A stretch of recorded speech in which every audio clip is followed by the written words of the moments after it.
Hey guys, welcome to this digital platform जिसका नाम है मास्टरगंज कंपटीशन। दोस्तों, हम हिंदी को कवर कर रहे हैं, हिंदी को पढ़ रहे हैं, हिंदी को सीख रहे हैं। किसके थ्रू? पी वाई क्यू के थ्रू हम सीख रहे हैं, पी वाई क्यूज़ के थ्रू। वो पी वाई क्यू किसका है? यूथ कंपटीशन टाइम्स का एक बुक है। थंबनेल पे आप दिख रहा होगा, थंबनेल पोस्टर पे दिख रहा होगा आपको। ये सारे एग्ज़ाम्स को हम कवर कर रहे हैं, जिसको हमने यहाँ पे मेंशन कर दिया है। ये है जूनियर असिस्टेंट का जो 5512 2022 के पेट से आया था। पेट नहीं, पेट। पेट जो होता है इसका exam UP triple S C के through, UP triple S C के थ्रू। अब यूपी ट्रिपल एस सी क्या है, जो नए लोग देखते हैं गूगल पे सर्च कर लेंगे। ओके। स्टेनोग्राफर, वनरक्षक, मानचित्रक, इन लोगों के लिए तो, इन सभी पदों के लिए तो समान रूप से उपयोगी है ही है ये। इसके साथ ही साथ आने वाले जो ये 2023 के लिए शॉर्ट लिस्ट किए जाएंगे बच्चे, अभ्यर्थी, उनके लिए भी होगा। जैसे आयुर्वेदिक फार्मासिस्ट जो 1000 पद का है, और ये एएनएम का है, इसके लिए भी कनिष्ठ सहायक, इसके में भी आया है, आशुलिपिक भी है, उसके बीसीजी टेक्नीशियन, इसके लिए भी।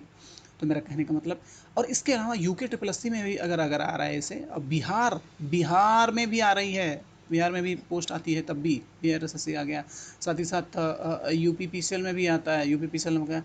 अब एक एक इंटरेस्टिंग सबसे अच्छी बात बता दूं कि आर ओ की जो पोस्ट आई है अभी, आर ओ की जो पोस्ट चल रही है, उसके लिए भी ये वर्ड आएंगे ही आएंगे। ठीक है। इसके पहले पर्यायवाची भी कर लिया हम लोगों ने, तद्भव तत्सम भी कर लिया, विलोम शब्द ही कर लिया, और भी एक दो चैप्टर बचे हैं। 6 चैप्टर्स में से वो भी हम लोग कवर कर लेंगे, तो उसको जाके देख सकते हैं, बहुत बड़ी बात नहीं है। और आने वाले टाइम पे हम लेक्चर्स को लेकर के आ रहे हैं, अब धीरे धीरे आ रहे हैं हम।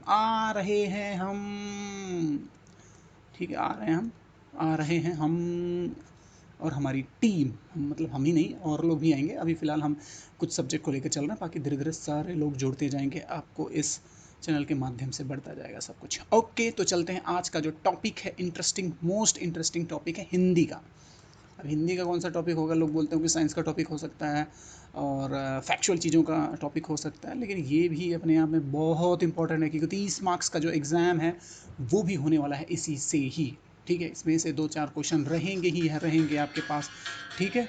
ओके, तो चलिए ये शुरू करते हैं। बीच में कभी कभी डिस्टर्बेंस हो जाता है, रिंग टोन्स बजने लगते हैं, तो फिर चलते हैं, शुरू करते हैं। आज का पहला जो प्रश्न है, अनेक शब्दों के लिए एक शब्द जो हम लोग देख रहे हैं, इंग्लिश में इसको बोलते हैं वन वर्ड सब्स्टिट्यूशंस। क्या बोल दिया मैं?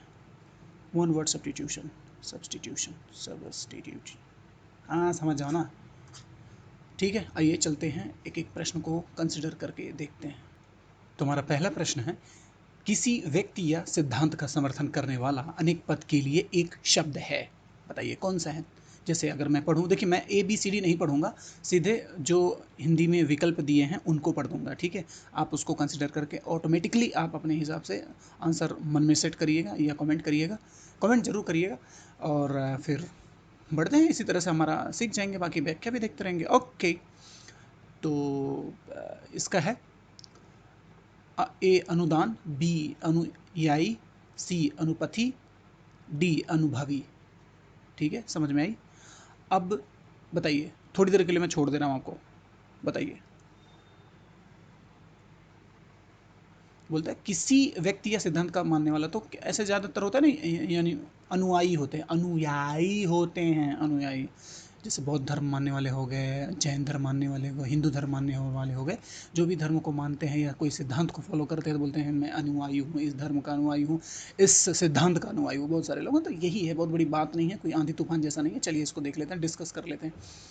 बोलते हैं किसी सिद्धांत या समर्थन करने वाला क्या अनुयायी है, हो गया, तो बी वाला आंसर सही था। ठीक है, वह जो प्रयोग या अध्ययन द्वारा अनुभव हुआ हो उसको क्या बोलते हैं? अनुभवी होता है। जो बार बार फेल होकर के बार बार अपनी चीज़ों को चेंज करके नए नए स्ट्रेटजी के साथ करता है, उसको अनुभव बोलता है, एक्सपीरियंस बोलता है, वेटरन बोलते हैं। वेटरन तो खैर मिलिट्री वाले वर्ड है।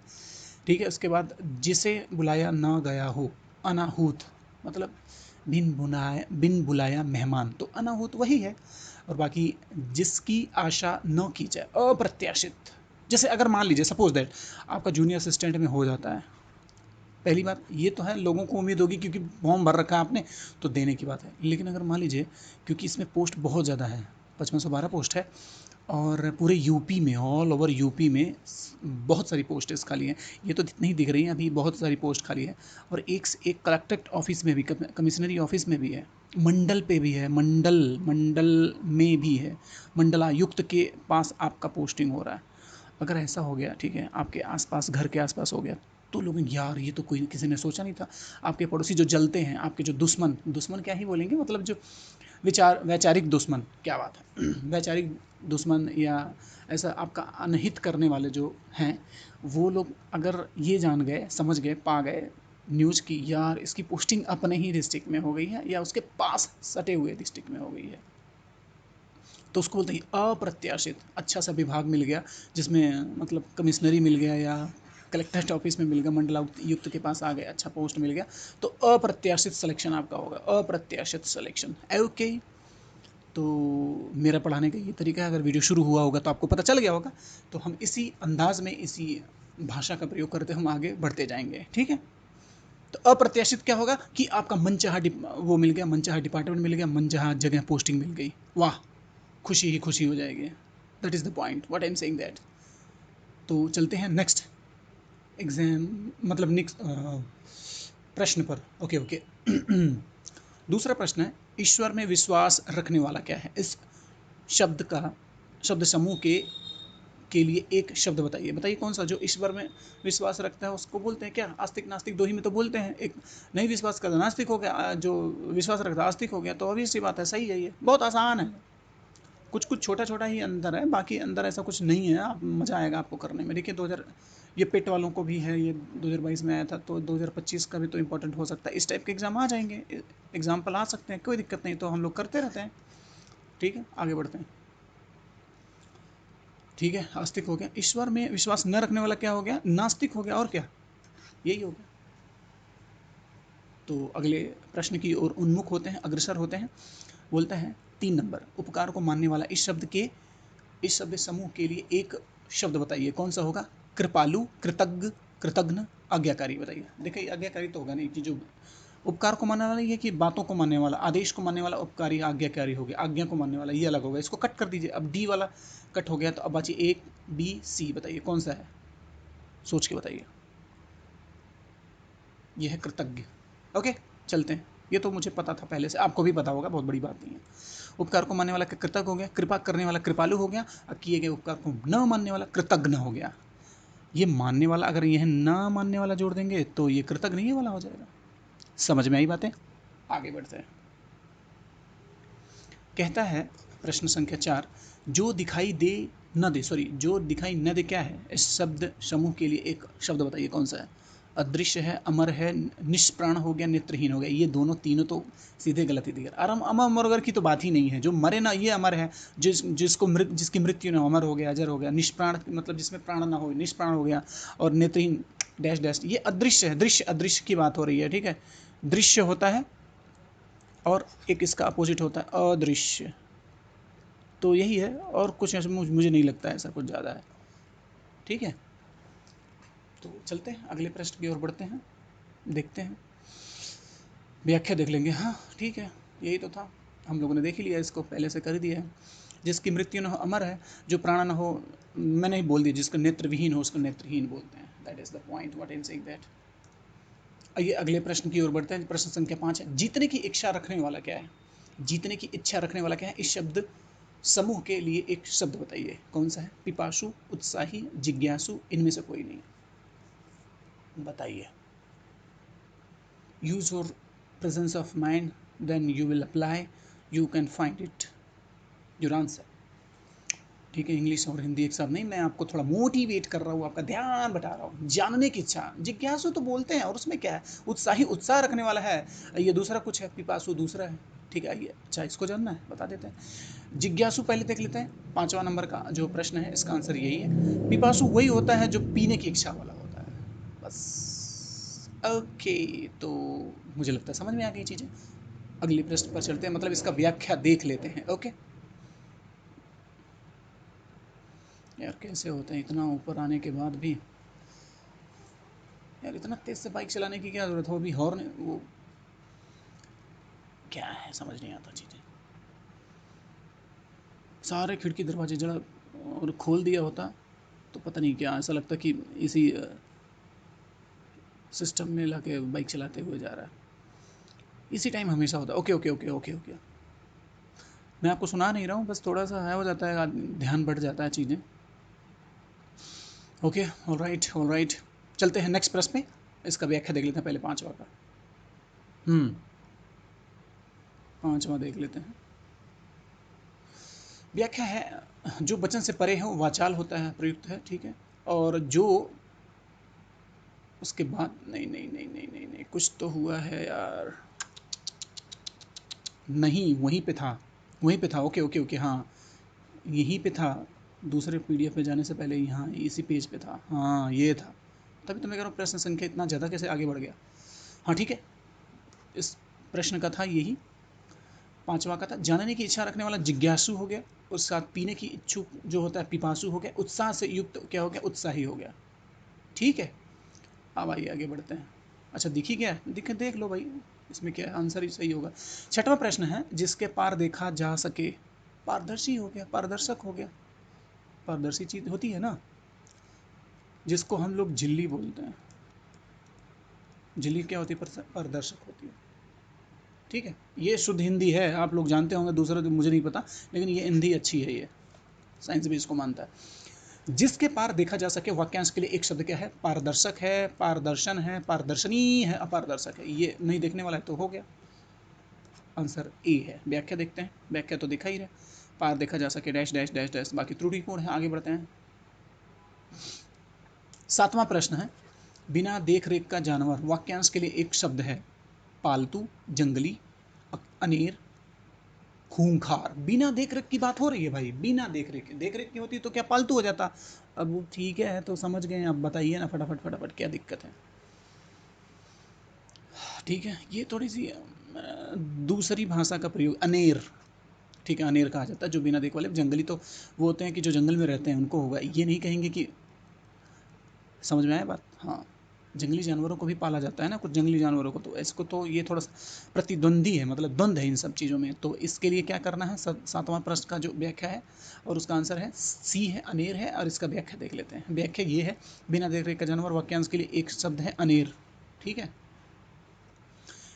तो ठीक है, अनेर हो गया ये। अब अगले प्रश्न की ओर बढ़ते हैं। आठवां प्रश्न है हमारा, सामिश भोजी शब्द का तात्पर्य है, सामिश भोजी, सामिश भोजी कौन सा होगा बताइए। बहुत मज़ेदार है, बहुत ही मज़ेदार है। अगर कोई बार बार आपसे बोलता है वेजिटेरियन हो, नहीं हो, नॉन वेजिटेरियन हो, वेजान हो, अब वेजान कौन होता है, देखिए तीन होता है ना, कुछ लोग तो दो ही जानते हैं, लेकिन आज जान लीजिए तीन होता है। एक होता है वेज, वेजिटेरियन जो वेजिटेरियन होता है, ठीक है। एक होता है नॉन वेज, ठीक है, नॉन वेज। एक होता है वेजान, वेगन भी बोलते हैं इसको, वेजान, हम लोग वेजान पढ़ते हैं। वेजान का मतलब जो जानवरों के किसी भी प्रोडक्ट से, बाई प्रोडक्ट, जैसे मिल्क का है, ठीक है, मिल्क है, मिल्क से भी कोई चीज़ अगर बनी रहती है वो वेजान के कैटेगरी में आते हैं। ये भी नहीं खाते ये लोग, वेजान वाले, ठीक है, घी दूध दही ये भी नहीं खाते, ये सिर्फ सिर्फ और सिर्फ और सिर्फ वो नेचुरल चीज़ों को खाते हैं, ठीक है। ये अभी उतना पॉपुलर नहीं है, लेकिन फिर भी कुछ लोग समझते हैं, कुछ समझदार लोग जानते होंगे।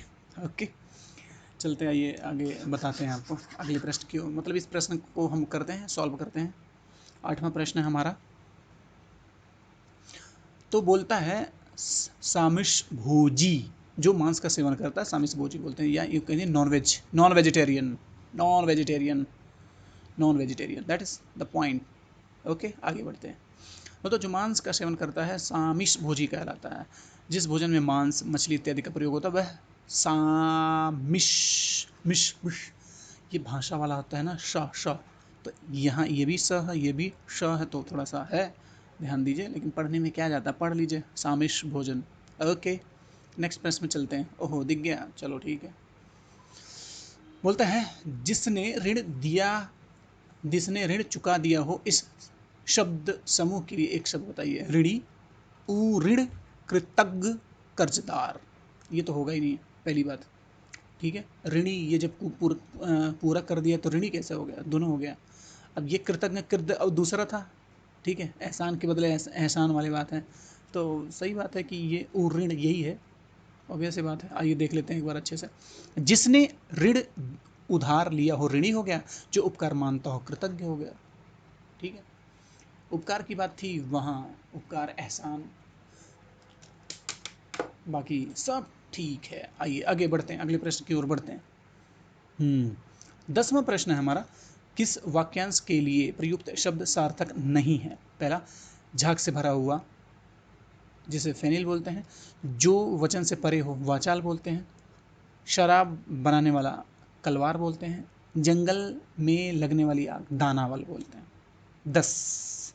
ठीक है, आइए बताते हैं। बताइए कौन सा है? सोच लिया? तो इसका बी है, सार्थक नहीं है। जो वचन से परे हो, वाचाल का मतलब अलग ही होता है, जो ज़्यादा बोलता हो, बक बक बक बक बक बक, टॉकटेटिव बोलता है, टॉकटेटिव बोलते हैं इसको, टॉकटेटिव, टॉक, इसमें टेटिव जोड़ दीजिए, टॉकटेटिव बोलते हैं इंग्लिश में। वाचाल इसको बोलते हैं जो बक बकाने वाला है। ठीक है, चलिए आगे बढ़ते हैं, अगले प्रश्न की ओर बढ़ते हैं, या इसका वो देखते हैं, एक्सप्लेनेशन। एक्सप्लेनेशन ये है, वाक्यांश जो वचन से परे हो, वाचाल हो, ये गलत है, जबकि जो वचन से परे हो उसको बोलते हैं वचनातीत, वचनातीत। ठीक है, इसी के साथ ये जो अत्यधिक बोलने वाला जो मैंने बोला था आपको, वाचाल, आपको समझ में आ गई चीज़ें। चलिए आगे बढ़ते हैं, 11वां प्रश्न है हमारा, बोलता है निम्नलिखित वाक्यांशों के लिए एक शब्द में से कौन सा सुमेलित नहीं है? जो वर्णन के बाहर हो, वर्णातीत। जो देखा ना जा सके, अदृश्य। जो आमिष ना खाता, सामिष। जो पहरा देता है, प्रहरी। ये तो सही लग रहा है। जो देखा ना जा सके, ये अदृश्य हो गया, दो तो सही लग रहा है। अब बताइए, ऐसे एलिमिनेट करके बताइए। जो वर्णन के बाहर है, वर्णातीत, ये भी सही है। तो बचा क्या? यही है ना, आमिष नहीं खाता हो तो सामिष। आइए देखते हैं, खाता होगा तब सामिष होगा। यही सही है, जो मांस नहीं खाता है सामिष होता है। वाक्यांशों के लिए एक शब्द में सुमिलित नहीं, क्योंकि सामिष और आमिष दोनों ही अर्थ मांस खाने वाला है? सामिष, अच्छा सामिष और आमिष, ओहो हो। एक होता है तामसिक भोजन, तामसिक भी हो जाता है। खैर कोई बात नहीं, क्योंकि सामिष और आमिष दोनों ही शब्दों का अर्थ मांस खाता हो, तो ये नहीं खाने की बात बोल रहा है, इसका मतलब ये गलत है, गलत है। वैसे मेरा टॉपिक यही था कि नहीं खाता, ये खाता है, तभी ये वर्ड होगा। अब दो दो वर्ड दे दिया, उसका कोई मतलब नहीं है, सामिष और आमिष, लेकिन यही है, नहीं की वजह से ये पकड़ में आया। आगे बढ़ते हैं, अगले प्रश्न की ओर बढ़ते हैं। अच्छा, छोटा से तो प्रश्न था। बोलता है, जो मुश्किल से प्राप्त हो उसे कहते हैं, जो मुश्किल से प्राप्त हो, मुश्किल से प्राप्त हो उसे कहते हैं।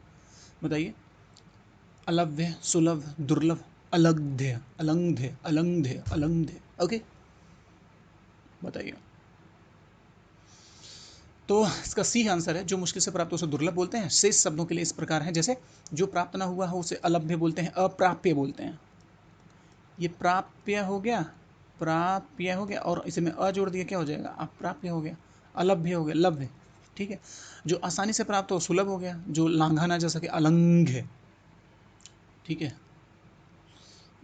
समझ में? आगे बढ़ते हैं, अगला प्रश्न देखते हैं। हमारा अगला प्रश्न देखिए, ये ही जूनियर असिस्टेंट जो अब देने जाना परीक्षा, वो भी है इसमें 5512 के अलावा ये जो अभी हुई है परीक्षा 2020 वाली। अवसर के अनुरूप बदल जाने वाले को कहते हैं, क्या बात है? यथास्थितिवादी, ये तो होगा नहीं, क्योंकि यथास्थिति हमेशा रहने वाली है। आदर्शवादी, ये आदर्श की बात अलग है, दूसरी चीज़ है। भाववादी, भाव देने वाला या दूसरी बातें रखने वाला, अपनी भाव को बदलने वाला इधर उधर, इसका अलग भाव है। लेकिन अवसर, अवसर, अवसर, अपॉर्चुनिटिस्ट इसको बोलते हैं, अपॉर्चुनिटिस्ट, अपॉर्चुनिटिस्ट, ठीक। अपॉर्चुनिटिस्ट, ओके। तो इसका आंसर यही होगा। आइए देखते हैं, 13 नंबर प्रश्न है। 13 नंबर प्रश्न को थोड़ा सा और एलेबोरेट करके हम पढ़ते हैं, तो यही है, अवसर के अनुरूप बदलने, अवसरवादी। समझ में आई? आगे बढ़ते हैं अगले प्रश्न की ओर। कहता है, 14 नंबर प्रश्न है, भूमि के अंदर की जानकारी रखने वाले को कहा जाते हैं। ठीक है, बताइए। ठीक है, ठीक है, ठीक है, ये मज़ेदार है। ये पुरातत्व वाला तो दूसरा है, ये आर्कोलॉजिकल सर्वे ऑफ इंडिया वाली बात होगी, आर्कोलॉजिस्ट बोलते हैं इसको। ठीक है, ये दूसरा चीज़ है। भूमि के अंदर की बात है, ये जो बिल्डिंग्स होती हैं, इमारतें होती हैं, या फिर यूँ कहें जो पुरानी खंडहर में तब्दील हो चुकी पुरानी जो किले हैं, या फिर बहुत बड़ी अट्टालिका हैं, भवनें हैं, उनको देखने वाली चीज़ होती है, जिसका राष्ट्रीय अंतर्राष्ट्रीय महत्व होता है, उसको भूगर्भवेत्ता बोलते हैं या पुरातत्ववेत्ता बोलते हैं। ये तो गलत ही है, 14 नंबर। ठीक है, नेतृत्व शास्त्री, नेतृत्व शास्त्री ये तो अलग चीज़ है, ये भी अलग है। भूकंपवेत्ता, इसमें और इसमें, इन दोनों में लेकर के सबको कन्फ्यूजन होगा ही होगा। थोड़ा सा लेकर के देखिए, ठीक है।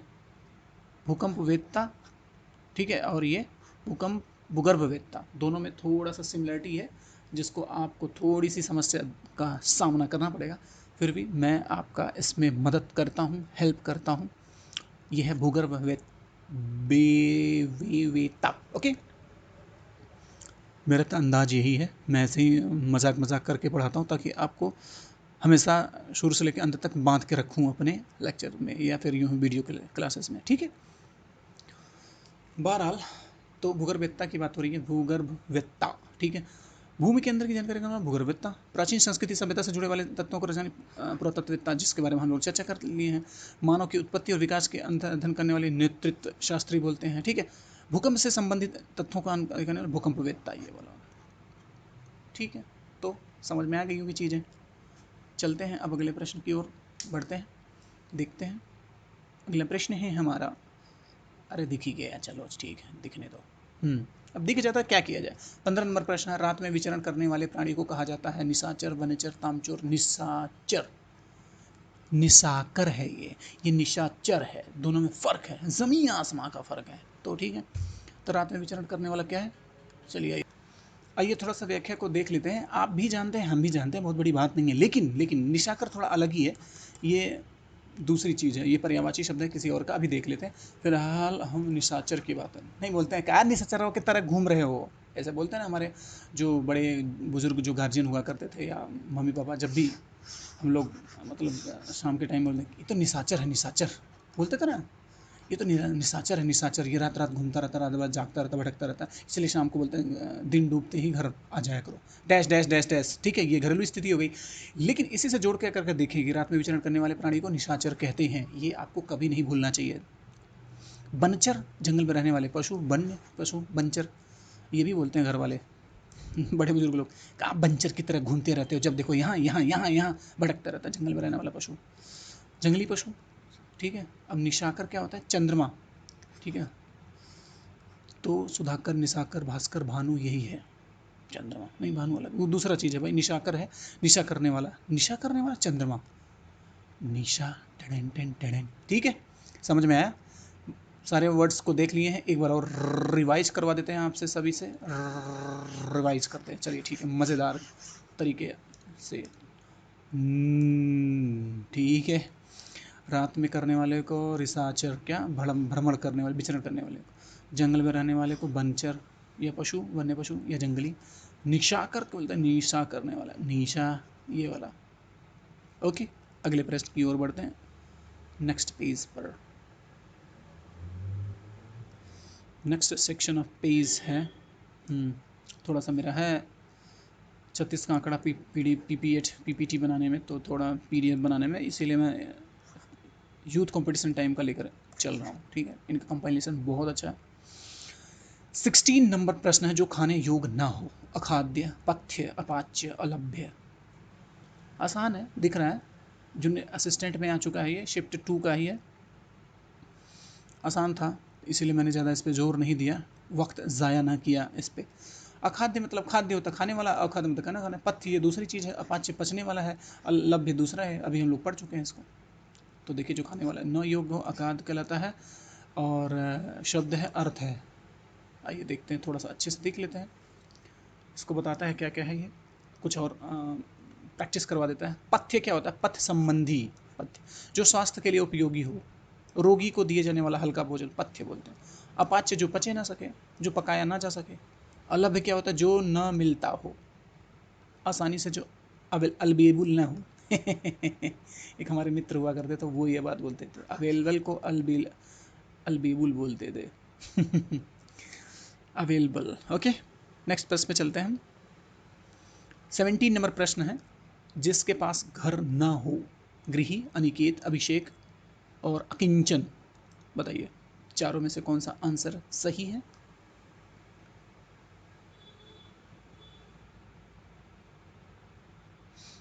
सोच लिया, तो आपका आंसर है बताइए बताइए, फट से सोच के बताइए, मैं मार रहा हूँ। अनिकेत, ठीक है, आइए व्याख्या देखते हैं क्यों है कैसे है, अभी आपको स्पष्ट रूप से समझ में आ जाएगा। जिसके पास घर न हो उसको बोलते हैं अनिकेत। अन्य विकल्पों के अर्थ इस प्रकार हैं, जैसे शब्द हो गया, अर्थ हो गया, गृही हो गया, गृहस्थ, अभिषेक हो गया, जल छिड़कना। अरे नहीं होता, अभिषेक किया जाता है, जल छिड़कना मतलब जल चढ़ाना बोलते हैं, छिड़कना ये अलग चीज़ है। अभिषेक बहुत श्रद्धा भाव से किया जाता है, मतलब प्रेम से, दर्शनीय मन में रहना चाहिए, वो दूसरी चीज़ है, ठीक है। जल छिड़कना ये तो मैं इसको थोड़ा सा, आप भी कमेंट सेक्शन में इस बात को बता सकते हैं कि जल छिड़कना, जल चढ़ाना, अभिषेक, रुद्राभिषेक, जलाभिषेक इस टाइप का होता है ना, वो सिद्ध रहता है। राजा के सिंहासनारोहण का अनुष्ठान, अभिषेक, तिलक लगाते हैं ना लोग, तिलक, वही वाली। अब आइए थोड़ा किंचन को देखते हैं। बहुत गरीब, जिसके पास कुछ ना हो, नथिंग, ठीक है, किंचन बोलते हैं उसको। अगले प्रश्न की ओर बढ़ते हैं। 18 नंबर प्रश्न है, जो इंद्रियों की पहुंच से बाहर हो। वाक्यांश के लिए एक शब्द है, इंद्रिय जित, इंद्रिया निग्रह, इंद्रियातीत, इंद्रधनुष। ओके, तो चलते हैं फिर अगले प्रश्न को। अच्छा, पढ़ लेते हैं इसको, हाँ ठीक है ठीक है, टाइम दे दिया आपको। ओके, आंसर इसका सी है, इंद्रियातीत। थोड़ा सा हिंदी है, हिंदी इतनी आसान भी नहीं है जितना कभी कभी दिखती है। तो जो इंद्रियों को पहुंच से बाहर हो, इंद्रियातीत बोलते हैं। इंद्रियों पर किया जाने वाला वश क्या है, इंद्रिय निग्रह बोलते हैं। इंद्रियों को वश में करने वाले को इंद्रिय जीत बोलते हैं, इंद्रजीत, ठीक है। इंद्रजीत वो अलग चीज़ है, और इंद्रियतीत अलग चीज़ है। इंद्रजीत अगर बात करेंगे तो इंद्रजीत किसको बोलते थे बताइए? इंद्रजीत, इंद्रजीत कौन था? रामायण में इंद्रजीत कौन था? अगर कोई जानता है, रामायण पढ़ा सीखा दिखा है, समझता है, तो इंद्रजीत के बारे में पता करेगा। ओके, बताएगा हमें, मैसेज में लिख के बताएगा। तो एक बार फिर से रिवाइज करवा देते हैं आपको, अच्छे से समझ में आए। जो इंद्रियों को पहुंच से बाहर हो, इंद्रियातीत। पहली बात, इंद्रियों पर किया जाने वाला वश, इंद्रिय निग्रह। इंद्रियों को वश में करने वाला इंद्रिय जीत होता है, ठीक है, इंद्रिय जीत। मैं इंद्रजीत की बात करूँ, वो अलग चीज़। जो भगवान इंद्र को जीता था वो कौन था? अभी ये इंद्रजीत अलग है। ओके, आइए अगले प्रश्न की ओर बढ़ते हैं। हमारा प्रश्न है 19वां, तर्क के द्वारा जो माना गया हो। वाक्यांश के लिए एक शब्द निम्नलिखित में से क्या होगा? ठीक है, बताइए। तर्क संगत, तर्क सम्मत है, ये तर्क संगत है, ये तकावी है, ये तटस्थ है? सोच के बताइए, फट से बताइए। I am giving you 2-3 seconds for thinking. Okay, time is over. एक नंबर सही है, ठीक है। चलिए देखते हैं, चर्चा करते हैं। तर्क के द्वारा जो माना गया हो उसको बोलते हैं तर्क सम्मत। तर्क के साथ, ये यहाँ था तो हो सकता है यहाँ हो यार, नहीं नहीं यहाँ था, अच्छा अच्छा अच्छा ठीक है, इसने भी देखा, इसने भी देखा, इसने भी देखा, इसने भी देखा, और वहाँ भी लिखा भी था, ठीक है, चलो हाँ, तर्क सम्मत हो गया। जो तर्क के आधार पर सिद्ध हो, ठीक है। एक बोल कि भाई सभी लोग वहीं जा रहे हैं, वहीं जा रहे हैं, वहीं जा रहे हैं, ये इसका मतलब बहुत पवित्र स्थान है, तो ये सिद्ध हो गया, ठीक है। किसी भी पक्ष का समर्थन न करने वाला, तटस्थ ना, कुछ भी हो जाए मैं नहीं मानने वाला भाई, वही वाली बात। किसानों को सरकार द्वारा दिए जाने वाला क्या है? तकावी, तकावी, तकावी, तो वही है, ऋण देने वाला, जो ऋण दिया जाता है सरकार द्वारा, कभी कभी माफ़ भी कर देती है सरकार, अभी केसीसी की बात हो रही है, वो भी है। तो यहाँ तक हम लोगों ने कर लिया है। 20वां प्रश्न हमारा है, ठीक है, आपको समझ में आया? स्क्रीनशॉट ले लीजिए इसको। अगले प्रश्न पर चलते हैं हम। 20वां है, ऊपर की ओर उछाला हुआ के लिए एक शब्द है, प्रक्षिप्त, उत्तिक्ष, उत्तिप्ष, अरे क्या है, उत्क्षिप्त, उत्क्षिप्त, क्षिप्त, ये क्षिप्त है। अब यहाँ पे उत्त लिखा दिया, उत्क्षिप्त, आरोहण, उत्थान, प्रक्षिप्त, उत्क्षिप्त, आरोहण, उत्थान, बताइए। 20वां प्रश्न है, ऊपर की ओर उछालने वाला तो भैया मुझे लगता है यही होगा, उत्क्षिप्त, क्योंकि ज़्यादा आरोहण, झंडा आरोहण वाली वाली, उत्थान होगा, किसी चीज़ को उठाना होता है, धीरे धीरे धीरे करके उठाना होता है। प्रक्षिप्त और उत्क्षिप्त में थोड़ा सा अंतर दिख रहा है, थोड़ा सा यही है, तो मुझे लगता है ये बी आंसर सही होगा। तो मुझे लगता है क्या बी आंसर सही है, 20वां, ठीक है, बी आंसर सही है दिए गया वाला, ठीक है। प्रक्षिप्त का फेंका हुआ होता है, उपक्षिप्त का होता है ऊपर की ओर उछाला हुआ, आरोहण का होता है सवार होना, उत्थान का होता है उठना उठाना, जो मैंने देखा है। ठीक है, अगले प्रश्न की ओर बढ़ते हैं। ये हमारा अगला प्रश्न है 22वां, प्रश्न संख्या 22वां है। इंद्रियों को जीत लिया हो जिसने, वाक्यांश के लिए क्या सही विकल्प है बताइए। इंद्रजीत, इंद्रजीत, ये तो कर चुके हैं हम लोग, कई बार कर चुके हैं। ठीक है, अगले प्रश्न की ओर बढ़ते हैं। ये बहुत वो हो चुका है, इसके बारे में कोई खास नहीं है, जीत लिया। ठीक है, जीतने दो, जो जीत रहा है जीतने दो। ठीक है, अभी इसको देखते हैं, 23वां नंबर प्रश्न देखते हैं। कहता है निम्नलिखित प्रश्न में 4 विकल्पों में से उस सही विकल्प का चयन करें जो वाक्यांशों के लिए एक शब्द का सही है, तो जो थोड़ा जानता हो। ठीक है, अल्प, अवज्ञ, अल्पज्ञ, सर्वज्ञ बताइए। सर्वज्ञ मतलब सभी जानता, अल्प मतलब थोड़ा सा होता है, अवज्ञ मतलब नहीं जानता है, अल्प मतलब कुछ कुछ या थोड़ा सा, तो वही है, आंसर यही है इसका। ठीक है, 23 नंबर का प्रश्न का आंसर है सी, अल्पज्ञ है। समझ में आया? तो व्याख्या ये है कि सर्वाधिक उपयुक्त क्या है, अल्पज्ञ है। जो शेष विकल्प है उसमें से क्या है, अल्प थोड़ा कम, सर्वज्ञ मतलब बहुत कुछ जानता हुआ है। ठीक है, आगे बढ़ते हैं, 24 नंबर देखते हैं। 24 नंबर प्रश्न देखते हैं। थोड़ा जल्दी करेंगे क्योंकि बीच में होल्ड करके मुझे कई सारी चीज़ें काम करना पड़ता था, तो कमेंट सेक्शन में बहुत सारे फ़ोन भी बहुत आए कि सर इतना लंबा मत खींचो, जल्दी जल्दी करवा दिया करो क्योंकि टाइम नहीं बचा है। तो बोलता है ये मतलब ये बोल रहा है कि इसका जो क्या है, एक शब्द के लिए क्या है, बोलता है जो इस लोक की बात है। ठीक है, तो ABCD 4 ऑप्शन है, अलौकिक, स्वर्गीय, पाश्चात्य, लौकिक बताइए। 24 नंबर प्रश्न है, इसका आंसर है डी, इस लौकिक मतलब इस लोक का है। तो बस, तो देख लेते हैं अभी वाक्य से। इस लोक की बात के लिए सर्वाधिक उपयुक्त शब्द कौन सा है भाई, शेष शब्दों के लिए क्या है, डी है। लौकिक की बात कर दिया, लौकिक आंसर सही हो गया। अब स्वर्गीय की बात है, स्वर्ग से संबंधित हो गया। ठीक इसी तरह से है पाश्चात्य, पश्चिमी हो गया। अलौकिक हो गया जी, इस लोक से परे हो, इस लोक का न हो, इस लोक का न हो। ठीक है, अगले प्रश्न पे चलते हैं। अगला प्रश्न है 25 नंबर, प्रश्न संख्या 25 है। विकल्प का चयन करें जो वाक्यांश के लिए एक शब्द हो। ठीक है, तो आदि से अंत तक, समझ में आया?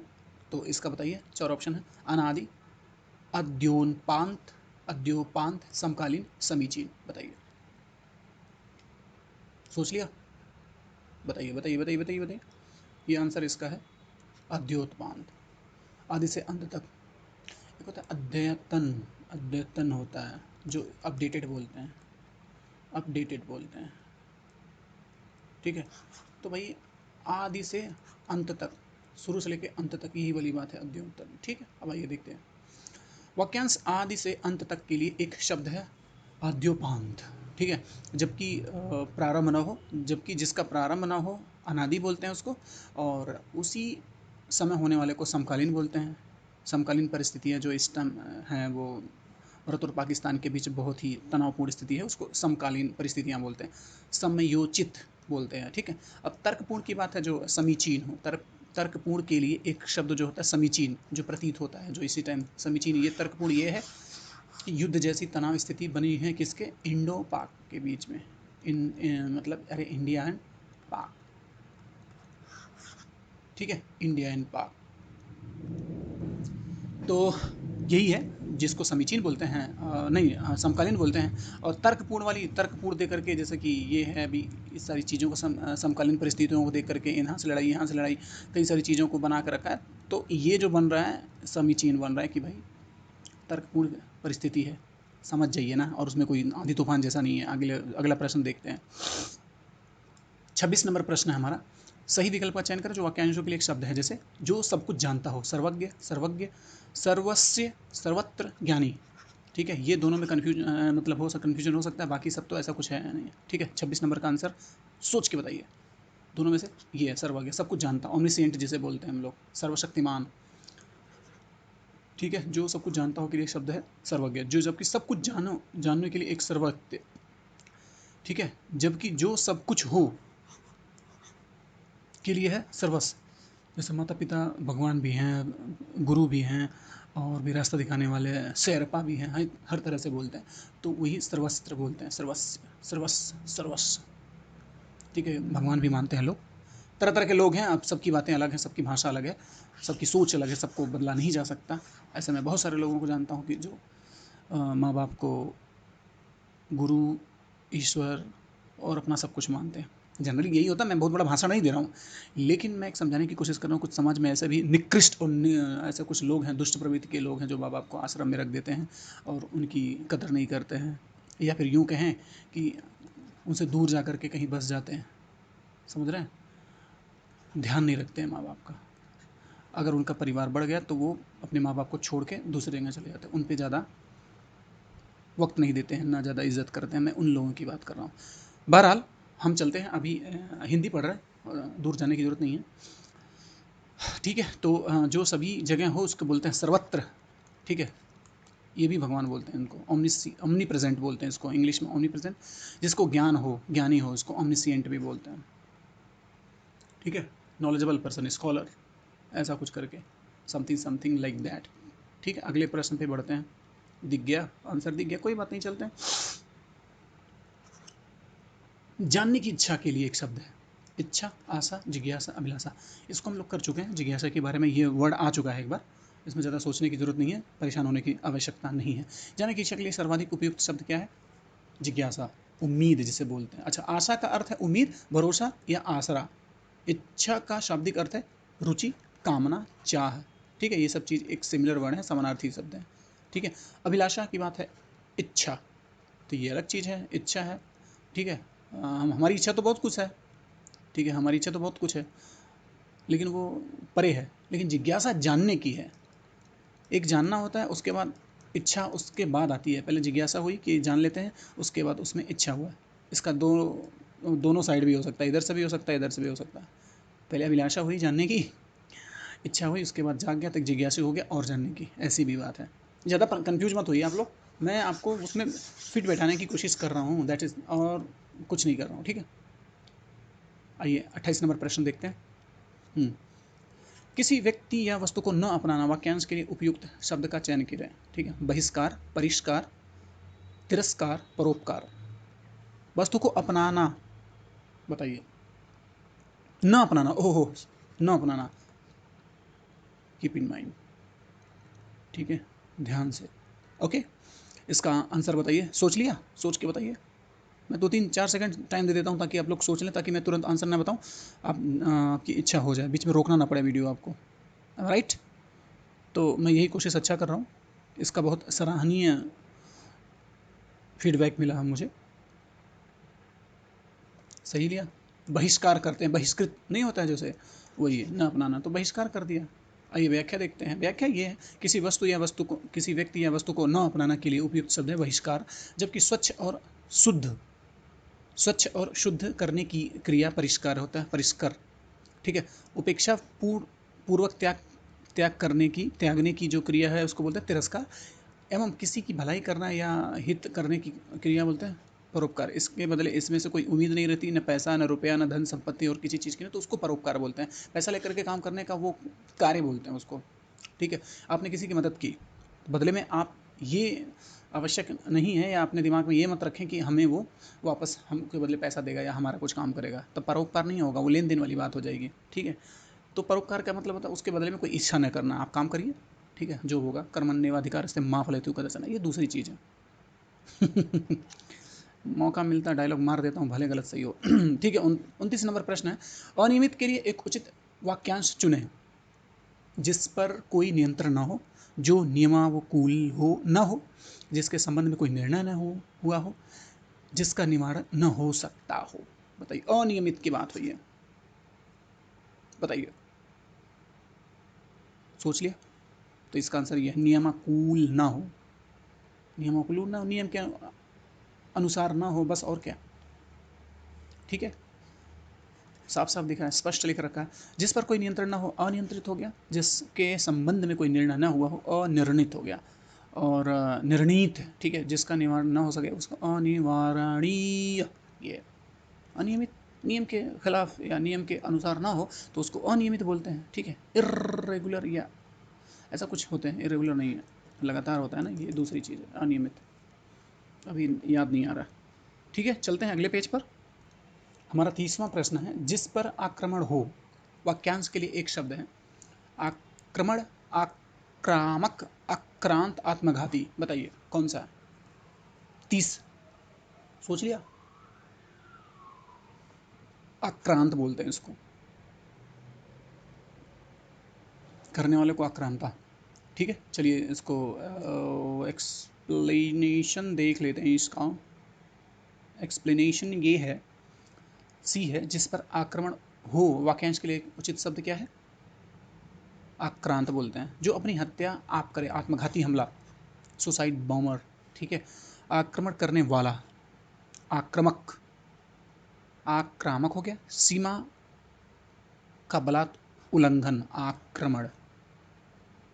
समझ में आया? सीमा का बलात् उल्लंघन। ठीक है, कोई लिमिट बना दी गई है, उसके ऊपर जा करके आप कहीं से बाहर आकर के घुस कर रहे हैं तो उस आक्रमण कर रहे हैं, किसी क्षेत्र पे हमला कर दे रहे हैं तो आक्रमण हो रहा है। That is the point what I am saying that. अगले प्रश्न की ओर बढ़ते हैं। 31 नंबर प्रश्न है, पृथ्वी, ग्रहों, तारों आदि का स्थान वाक्यांश के लिए उचित शब्द होगा। शब्द, ठीक है, समंदर, अंतरिक्ष, धरती, विश्व। बताइए। 31 नंबर प्रश्न है, पृथ्वी, ग्रहों, तारों आदि का स्थान बताइए। 31 नंबर प्रश्न है, सोच के बताइए फट से। स्पष्ट दिख रहा है? अंतरिक्ष। ठीक है, तो ठीक है, यही सही है। बी सही है। आगे बढ़ते हैं, अगला प्रश्न देखते हैं। उसमें एज सच समझाने जैसी कोई चीज़ है नहीं, इसीलिए मैंने ज़्यादा उस पर टाइम नहीं दिया। ओके, 32 नंबर प्रश्न हमारा।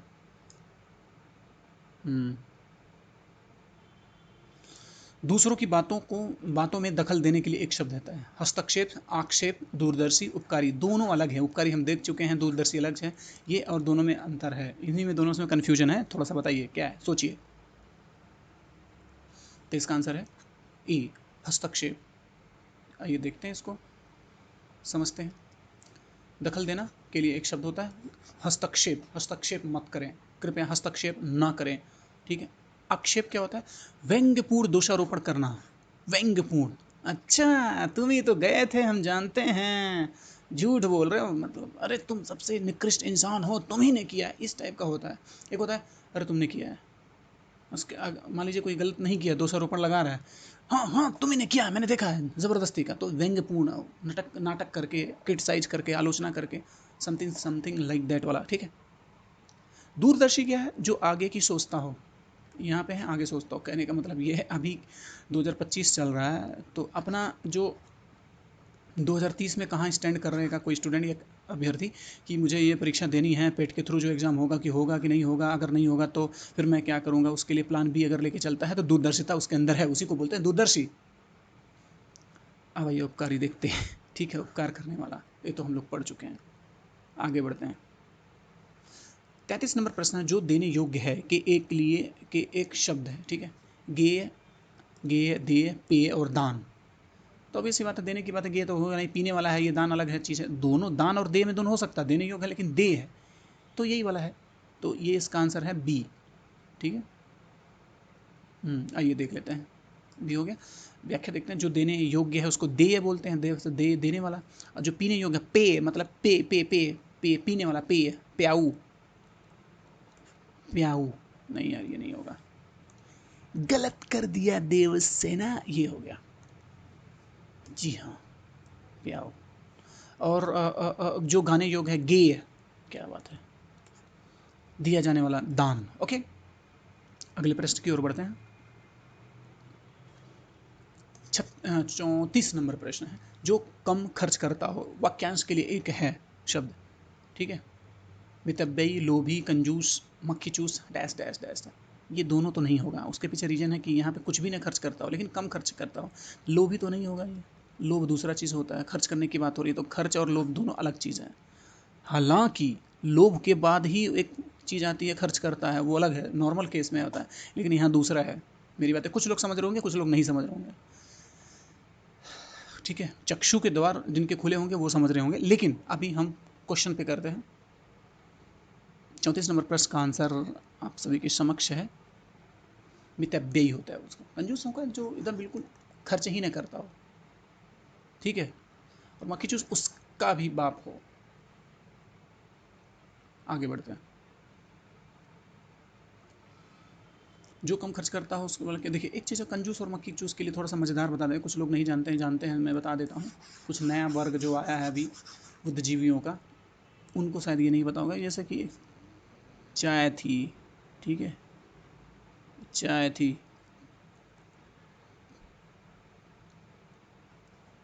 ठीक है, चाय थी इसमें, ठीक है, और एक मक्खी से उड़ रही थी इधर उधर उधर उधर, तो जाके गिर गई। तो कंजूस था ही पहले, बहुत मुश्किल से चाय पीता था पर्टिकुलर ये आदमी। अभी देखा गिर गए तो क्या किया था, इस मक्खी को भी निकाल करके इसने देखा कि इस मक्खी में जो इसमें गिरी हुई है, इसको निकाल कर चूस करके उसको चाय पी लेते कि क्या पता है, जो भी पी रहा था कि इसमें भी हमारा मक्खी के शरीर में या मक्खी ने पी रखा हो, उसको भी चूस लिया था, मक्खी को भी। इसके लिए मक्खी चूस बोलते हैं। बाकी कंजूस तो होता ही होता है, उसको मक्खी चूस इसलिए बोलते हैं, ठीक है। मुझे लगता है मैं सही हूँ। ठीक है, आगे बढ़ते हैं। हो गया। अब सी का देख लेते हैं, पर जो कम खर्च करता हो उसे, इस वाक्यांश के लिए एक शब्द है मितव्ययी, ठीक है। कंजूस ऐसे व्यक्ति को कहा जाता है जो पास में धन होने के पर भी अपनी आवश्यकताओं की पूर्ति के लिए उसका उपयोग न करता हो। लालच या लोभ, ये हो गया। लालच या लोभ की इच्छा रखने वाला व्यक्ति लोभी कहलाता है। मक्खी चूस शब्द अत्यधिक कंजूस व्यक्ति के लिए प्रयुक्त होता है, जिसके बारे में हमने चर्चा कर लिया, सॉरी। ओके, हम अगले प्रश्न की ओर बढ़ते हैं, उन्मुक्त होते हैं। 35 नंबर क्वेश्चन है, प्रश्न है हमारा 35, ठीक है। प्राणदा, क्या बात है। प्राणदा के लिए अनेक शब्द हैं। प्राण रहने का मंत्र, जीवन देने वाली दवा, जीवन चाहने वाली राह, प्राण रहने का अभ्यास। प्राणदा, बताइए। 35 नंबर प्रश्न है, इसका आंसर है बी। आपको पता है एक चीज़, नहीं पता है, कुछ ही लोग जानते होंगे, मैं उनको बताता हूँ। मेडिसिन का मतलब होता है दवा ना। ये नए ज़माने का वर्ड है, खड़ी बोली जिसे बोलते हैं, खड़ी बोली, ठीक है। लेकिन अगर इसका ओरिजिनल देखेंगे जो मेडिसिन या दवा को, तो इसको बोलते हैं जीवन रक्षक दवाएं, मेडिसिन्स, ठीक है। और अगर थोड़ा सा और जाएंगे पीछे, जो तत्सम रूप औषध बोलते हैं, औषधि, ठीक है। चाहे कोई भी दवा हो, एनीथिंग, जो दवा हो, जो जैसे जान से संबंधित या कोई शरीर में या फिर जिसके भी, कहने का तात्पर्य ये है कि कोई भी दवा हो जो सुधार करे, ठीक, स्थिति में सुधार करे, ठीक है। पैरासीटामॉल पीसीएम ही क्यों ना हो, चाहे सिट्रजिन हो, क्यों कोई भी हो, ठीक है, चाहे कोई क्रीम हो, अगर वो किसी चीज़ में सुधार कर रही है तो वो दवा की कैटेगरी में आती है। थोड़ी सी कम मात्रा हो सकती है, थोड़ी ज़्यादा हो सकती है, बहुत ज़्यादा हो सकती है। तो जीवन रक्षक दवाएं बोलते हैं उसको, जीवन रक्षक औषधि, दवाएं नहीं, औषधि, ठीक है। तो प्राणदा का मतलब यही होता है, जीवन देने वाली दवा। इस बात से आप हमेशा याद रखिएगा, सिर्फ दवा नहीं होता। दवा तो ये एक हिंदी ट्रांसलेशन है, ये मतलब खड़ी बोली में है अभी जो दवा, ये बाहर का फॉरेन वर्ड है दवा, लेकिन औषधि बोलते हैं हमारे वहाँ। तत्सम रूप इसका है औषधि, ठीक है। उसका होता है जीवन रक्षक औषधि, मेडिसिन का मतलब यही होता है, ठीक है। आगे बढ़ते हैं। प्राणदा उसी से संबंधित है। प्राणदा, प्राण मतलब जानते हैं, प्राण मतलब प्राण होता है,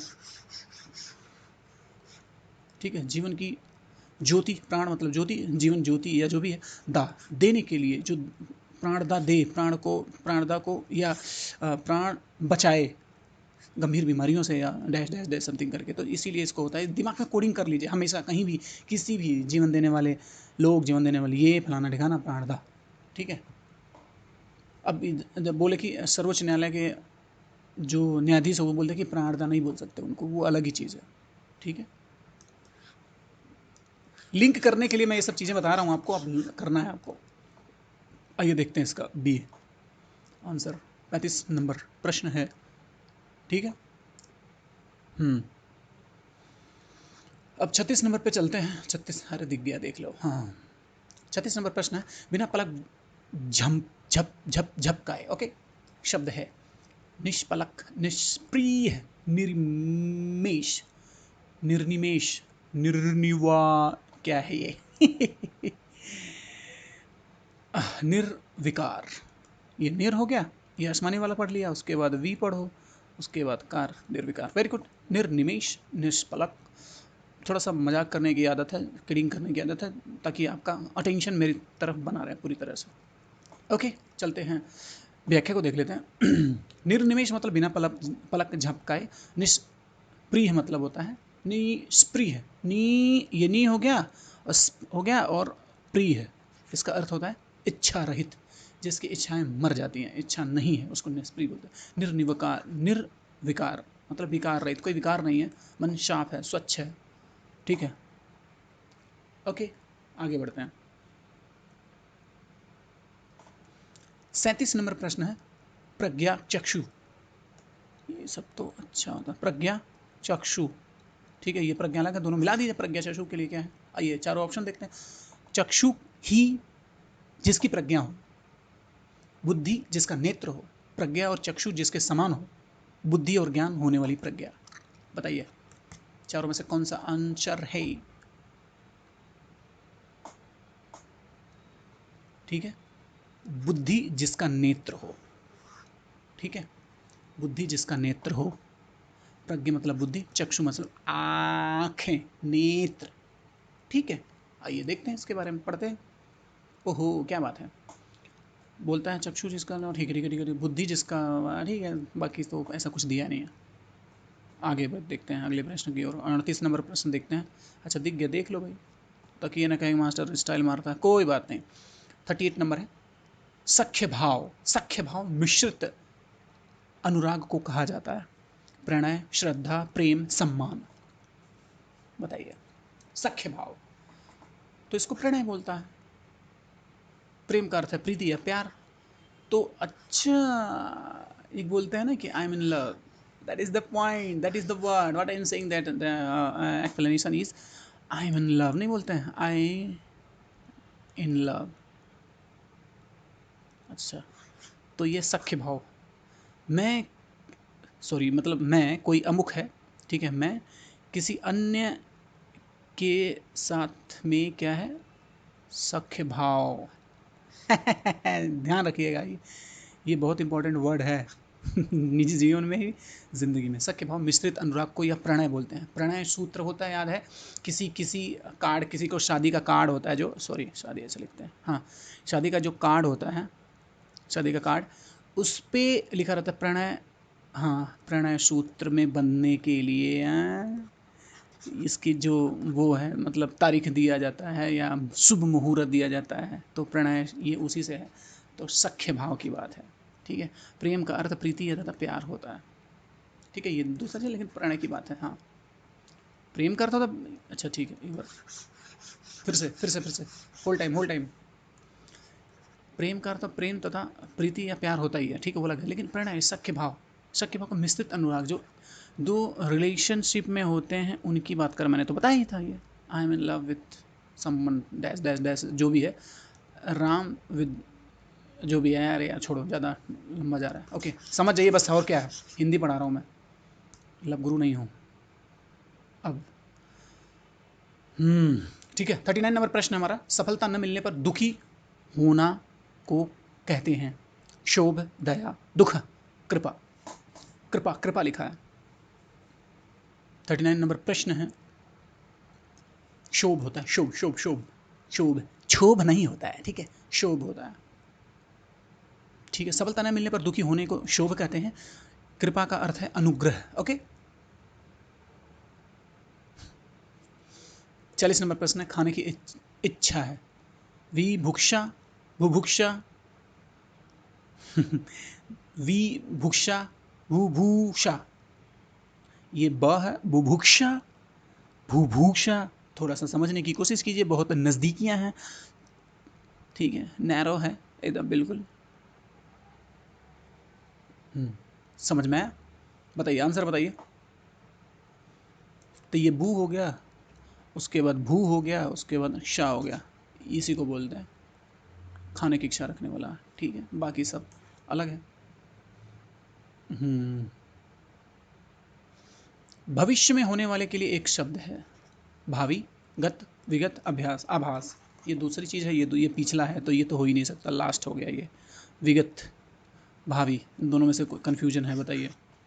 विगत तो पीछे की बात हो गई, विगत वर्षों की वो अलग चीज़ है। तो ये बताइए कौन सा है। मैं तो जानता हूँ, मास्टर को सब पता है भाई। बताइए। भावी होता है, नहीं वो तो भावी विधायक, भावी प्रत्याशी। ठीक है, भावी नेता, जो भी है। तो यही चीज़ है, भविष्य में होने वाले के लिए भावी होता है। ग्राम पंचायत या डैश डैश जो भी है।